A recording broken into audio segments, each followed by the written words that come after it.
வணக்கம் நண்பர்களே. Investment strategy சேனலுக்கு உங்களை வரவேற்கிறேன். இன்னைக்கு நான் எடுத்திருக்க டாபிக் வந்து ஹோம் லோன். நான் ரீசெண்டா 3BHK மூவி படம் பார்த்தேன். ஸோ அதுல வந்து அவங்க வீடு வாங்குறதுக்கு எவ்வளவு கஷ்டப்படுறாங்க, அதை வாங்க லோன் எடுக்க எவ்வளவு கஷ்டப்படுறாங்க, கடைசியில் அவங்க வாங்குறாங்களா வாங்கலையான்ற ஒரு பெரிய போராட்டம் அந்த படத்துல இருக்கு. ஸோ அதை எடுத்து பேசணும், ஒரு ஈஸியான வழிமுறையை சொல்லணுன்றதுக்காக தான் அந்த டாபிக் எடுத்து நான் மெயினா பேசணும்னு நினைச்சேன். ஸோ இன்ஃபுளுசர்ஸ் நிறைய பேர் என்ன சொல்றாங்கன்னா, சேவிங்ஸ் பண்ணி போங்க, எஸ்ஐபி போட்டு போங்கன்னு சொல்றாங்க. ஏன்னா லோன்ல மாட்டிக்கிட்டீங்கன்னா உங்களுக்கு அது ஒரு பெரிய பேர்டனா இருக்கும், அதுல இருந்து வெளில வர முடியாது, அதனால ஹோம் லோன் போகாதீங்க அப்படின்னு சொல்றாங்க. ஸோ நீங்க சேவிங்ஸ் பண்ணி போனாலும் எஸ்ஐபி பண்ணி போனாலும் நீங்க ஒரு 5 to 10 இயர்ஸ் நீங்க எடுத்துக்குவீங்க. ஸோ அந்த 5 to 10 இயர்ஸ்ல அந்த ப்ராப்பர்ட்டி, நீங்க நினைச்ச ப்ராப்பர்ட்டியோட வேல்யூ டபுள் த ரேட் ஆயிரும். ஸோ இது ரெண்டுமே வந்து பாசிபிள் இல்லை. இன்ஃபிளேஷனை கம்பேர் பண்ணும்போது நீங்க வந்து டபுள் த ரேட் வந்து 8 இயர்ஸ் மேல ஆகும்போது உங்களுக்கு டபுள் த ரேட் ப்ராப்பர்ட்டி ஆயிரும். ஸோ வாங்கினீங்கன்னா அது வந்து உங்களுக்கு டபுள் த ரேட் நீங்க சேர்த்து வைக்கணும் மறுபடியும். ஸோ அது பாசிபிள் இல்லை. கவர்மெண்ட் RBI பேங்க்குக்கு வந்து 7.5% இன்ட்ரெஸ்ட் ரேட்ல கொடுக்குறாங்க.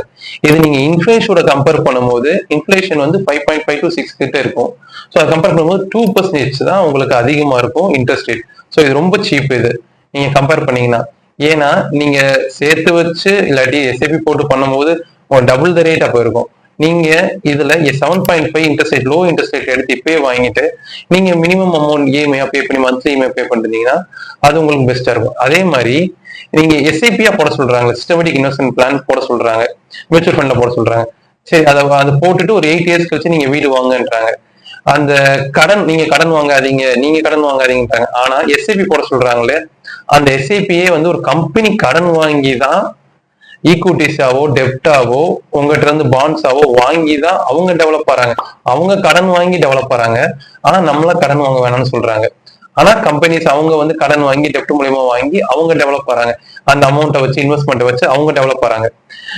இதுக்கு கவர்மெண்ட், நம்ம Indian government last 30 years compare பண்ணுங்க, எதுக்கு லோன்ஸ்னு ஒரு சிஸ்டத்தை யூஸ் பண்ணாங்க? ஏன்னா லோன்ஸ்னு ஒரு சிஸ்டம் யூஸ் பண்ணக்கு அப்புறம் தான் நம்ம கண்ட்ரி டெவலப் ஆக ஆரம்பிச்சு. ஏன்னா எல்லா பேர்த்திட்டையும் பணப்பழக்கம் இருந்தாதான் நம்ம நாடு டெவலப் ஆகுங்க. ஸோ பர்ச்சேசிங் பவர் இருந்தா மட்டும்தான், எல்லாத்தையும் வந்து வாங்கக்கூடிய கெப்பாசிட்டி இருந்தா மட்டும்தான் நாடு டெவலப் ஆகும். அதனாலதான் லோனுன்னு ஒரு சிஸ்டத்தை கொண்டு வந்தாங்க. லோனுன்றது எல்லா பேரும் வாங்கி அதை பொருள் வாங்கணும்னு நினைக்கிறவங்க, ஒரு காரோ பைக்கோ வீடோ எல்லாம் வாங்கணும்னு நினைக்கிறவங்க வாங்க முடியுது லோன் எடுத்து. அது ஏன்னா ஒரு பர்ச்சேசிங் பவர், ஒரு நாட்டுல பணப்பழக்கம் இருக்கணும். பணப்பழக்கம் இருந்தாதான் ஒரு பிசினஸ் வளரும், மக்கள் வளருவாங்க. ஸோ அதனாலதான் லோன் ஒரு சிஸ்டமே கொண்டு வந்தாங்க. ஆனா லோன் எடுக்கக்கூடாது, அதனால ஒரு பேர்டன் அந்த மாதிரி நம்ம கரெக்டா பிளான் பண்ணோம்னா நம்ம லோனை வந்து கரெக்டா இது பண்ணி பிளான் பண்ணி எல்லாத்தையும் கிளியரா பண்ணலாம். ஸோ அதுக்கான இன்வெஸ்ட்மெண்ட் ஸ்ட்ராட்டஜி தான் இந்த ஹோம் லோன்லாம் உங்களுக்கு சொல்லணும்னு நினைச்சேன். ஸோ நான் வந்து மெயினா எடுத்திருக்கிறது வந்து ஒரு இன்வெஸ்ட்மெண்ட்ல 2 டென்யூர் எடுத்திருக்கேன். இஎம்ஐ பேங்க்ல என்னன்னா, ஒரு ஹோம் லோன் போறாங்கன்னா ஒரு 10 இயர்ஸ், ஒரு 20 இயர்ஸ், 2 டென்யூரை பத்தி உங்கள்கிட்ட டிஸ்கஸ் பண்ணணும்னு நினைக்கிறேன்.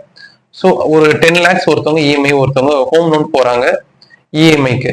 ஸோ போகும்போது அவங்க வந்து 10 lakhs இருக்கும் போது அவங்க 10 இயர்ஸ் மந்த்லி இஎம்ஐ வந்து ஸ்டார்டிங் வந்து 12,000 மந்த்லி இஎம்ஐ அவங்க பே பண்ணணும். 10 lakhsக்கு 10 இயர்ஸ்க்கு 12,000 பே பண்ணிட்டு வரணும். ஸோ எண்ட் ஆஃப் 10 இயர்ஸ் முடியும் போது அவங்க பே பண்ணிருக்க அமௌண்ட் வந்து 14,30,000. ஸோ அவங்க எடுத்திருக்க 10 lakhக்கு வந்து அவங்க பே பண்ணிருக்கிறது 14,30,000. 4,30,000 அவங்க இன்ட்ரெஸ்டா பே பண்ணிருப்பாங்க 10 இயர்ஸ் டென்யூர்ல. அதே இது நீங்க 20 இயர்ஸ் டென்யூர், நான் சஜஸ்ட் பண்றது, நீங்க ஒரு சேலரி பர்சன், எனக்கு ஒரு மினிமம் இன்கம் வருது, ஸோ எனக்கு லாங் டேர்மா பே பண்ண முடியும்னா நீங்க 20 இயர்ஸ் போங்க. 20 இயர்ஸ்ல என்னன்னா, எதுக்கு நான் பெஸ்ட் சொல்றேன்னா, 20 இயர்ஸ் போயிட்டு நீங்க உங்களுக்கு பே பண்ற இஎம்ஐ மந்த்லி இஎம்ஐ 8,000. ஸோ அந்த 8,000 20 இயர்ஸ் எண்ட்ல வந்து நீங்க மொத்தமா பே பண்ணிருக்க அமௌண்ட் வந்து எண்ட் ஆஃப் 20 இயர்ஸ்ல வந்து 19,40,000 பே பண்ணிருப்பீங்க. ஸோ 19,40,000 உங்களுக்கு இன்ட்ரெஸ்ட் மட்டும் 9,40,000 பே பண்ணிருப்பீங்க. ஸோ இந்த 10 இயருக்கும் 20 இயருக்கு டிஃபரன்ஸ் வந்து 5,10,000 டிஃபரன்ஸ் உங்களுக்கு வரும். ஸோ இன்ட்ரெஸ்ட் நீங்க எக்ஸ்ட்ரா பே பண்ணிருக்காது இந்த 20 இயர்ஸ்ல. ஆனா நீங்க 20 இயர்ஸ் டென்யூர் போகும்போது உங்களுக்கான ஒரு பெனிஃபிட் என்னன்னா, ஒரு ஸ்ட்ராட்டஜி என்னன்னா நான் சொல்றேன். ஸோ நீங்க இந்த 20 இயர்ஸ் போயிட்டு 8,000 இஎம்ஐ பர் மந்த் நீங்க பே பண்ணிட்டு அங்க 10 இயர்ஸ்ல 12,000 பே பண்ணுவீங்க, இங்க வந்து 20 இயர்ஸ்ல 8,000 பே பண்ணுவீங்க. ஸோ டிஃபரன்ஸ் வந்து 4,000. இந்த 4,000 ஒரு சிஸ்டமேட்டிக் இன்வெஸ்ட்மெண்ட் பிளான் எஸ்ஐபி மூலமா நீங்க 4,000 மந்த்லி அந்த அமௌண்ட்டை போட்டுட்டே வாங்க, 20 இயர்ஸ் டென்யூர் எடுத்துட்டு.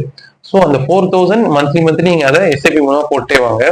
ஸோ எண்ட் ஆஃப் 20 இயர்ஸ்ல வந்து உங்களுக்கு எஸ்ஐபி மூலயமா வந்திருக்க அமௌண்ட் எவ்வளவு வரும்னா at the rate of 12 to 14% returns நான் சொல்றது மினிமம்.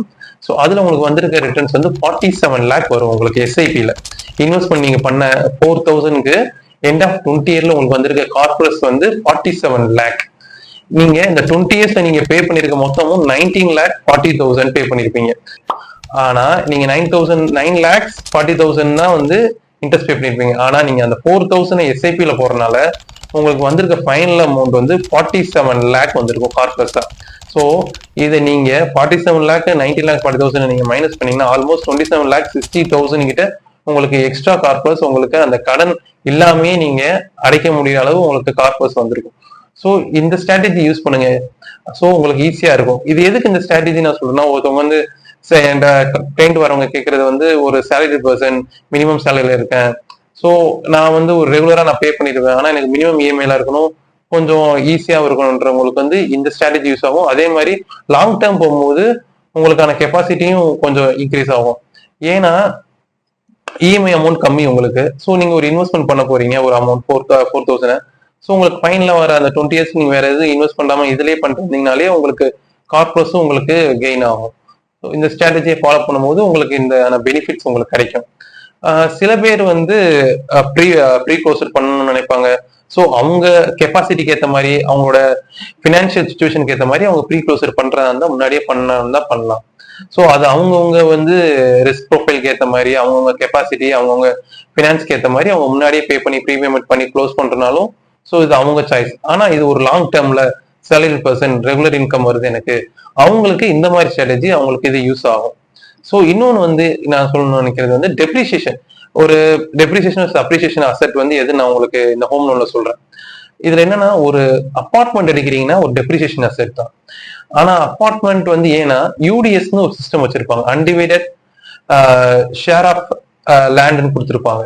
ஸோ இது எதுக்குன்னா உங்களுக்கு யூடிஎஸ் கொடுக்குறாங்கன்னா ஒரு அப்பார்ட்மெண்ட்ல ஒரு 30 to 100 ஃபேமிலிஸ் 200 ஃபேமிலிஸ் கூட இருப்பாங்க. ஸோ அந்த 30 to 100 ஃபேமிலிஸ்க்கு வந்து லேண்ட்ல ஒரு ஷேர் அமௌண்ட் ஒரு ஷேர் வந்து உங்களுக்கு யூடிஎஸ்ஸா உங்களுக்கு இது பண்ணுவாங்க. அது ரொம்ப கம்மியா இருக்கும். ஏன்னா அத்தனை ஃபேமிலிக்கு வந்து கொடுக்கும்போது உங்களுக்கு கம்மியான ஷேர் தான் வரும். ஸோ நீங்க நாளைக்கு 22 அது மாதிரி இன்னொரு என்னன்னா 20 to 30 இயர்ஸ் நீங்க போகும்போது கவர்மெண்டோட ரூல்ஸ் படி அந்த அப்பார்ட்மெண்ட் வந்து 20 to 30 இயர்ஸ் டெமாலிஷ் பண்ணணும். டெமாலிஷ் பண்ணி திருப்பி ரீகன்ஸ்ட்ரக்ட் பண்ணிக்கலாம். ஸோ இதுதான் கவர்மெண்டோட ரூல்ஸ் ஒரு அப்பார்ட்மெண்ட்ல போனீங்கன்னா. ஆனா சில பேர் கன்வீனியன்ட் இருக்கு.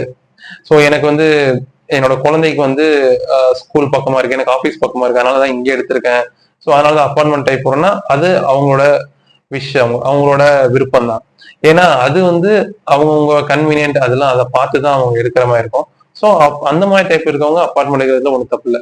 ஆனா அப்பார்ட்மெண்ட் லாங் டேர்ம் வந்து ஒரு டெப்ரிசியேஷன் அசெட் தான்.